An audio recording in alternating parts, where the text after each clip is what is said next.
So it's a full moon, and a lot of people are just going, oh my goodness, what on earth is going on with me?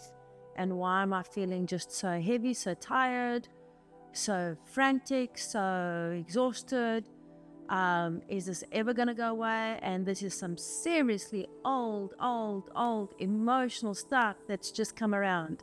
And I'm going to say, of course, because I had mentioned earlier on that in the month of July, there are these 2 Capricorn moons and these 2 full moons here, okay, that are kind of, if I were to share an analogy with you, it would be like, we have to choose the mountain you're going to go up. Are you going to go up the mountain from the past, or are you going to go up this new mountain? Whereby this full moon in Capricorn is saying, purge the old, but you've got to be focusing on everything that is new. You've got to be focusing on the new book, on this new mountain, and leave the old mountain alone. Okay, you cannot be on 2 mountains. You can't climb 2 mountains at the same time. You can't be in 2 places at the same time. You can't be happy and sad at the same time. You can't be rich and poor at the same time. So you have to choose. So this full moon in Capricorn is just wailing it out.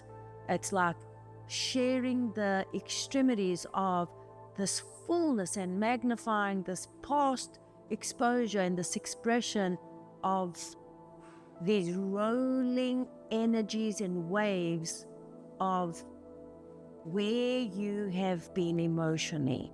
So if you've been in relationships that have been hurtful or untrusting or skepticism, or if you feel that you've been betrayed and you can't trust, or if you feel that, you know, you've had money problems, or you've had emotional triggers, or you've had circumstantial events to whatever issues you've been building up, think of it as the door of the past is just closed. But it's just closed. You can still hear the rumble. You can still feel that emotional pull. So what's the answer? And so I'm going to share with you that the answer is to make sure that you are being super kind to yourself, that you're being super attentive to who you are and who you're being.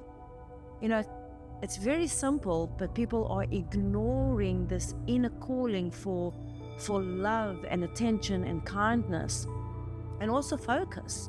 You know, are you constantly being dragged by your electronics? Are you constantly being dragged to being on social media? Are you constantly being dragged to the old talk, the old ways, the old habits? Because a habit is just a belief that's just sitting there, and you're kind of on autopilot.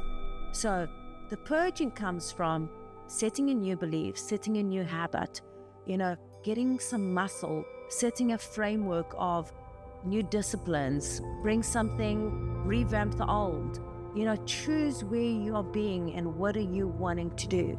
And that is the crust of this Capricorn full moon that is urging you and calling you to be attentive, to be focused, to be ignoring the past. If you were going to ignore anything, you want to ignore the past, okay? You want to ignore those habits that triggered that emotional aspect of you that pulls you into those emotional triggers. Do your very best with that. And sometimes you've just got to learn to overcome it. Breathing in, you know, being outside. Salt therapy is your gold right now. Why? Because it draws that out of your fascia. It draws it out of your muscle memory. It draws it out of your skin. It draws it out of your body into your energy field. So just paying attention to that is very important, and you'll see it. You know, the more you're working on yourself, the more you're elevating yourself, the more you're understanding who you're being, the more you know who you are. And the more you know who you are, the more you're able to tune in and to listen to the inner vibration, listen to your inner talk, know when to rest, know when to put it off. That's called discerning, all right? Knowing what makes you happy, knowing how you're feeling. All these things come from experience. So Moon in Me raises your vibration, it raises your attention, it raises your focus, and your ability, okay, to stand in the chaos and not being triggered by the chaos. How about that, right? So stay good, stay strong, stay attentive, pay attention to the rays of light. Discernment is a big one. Inspiration is another one. Intuition is always the one that's calling for you to listen to. All right?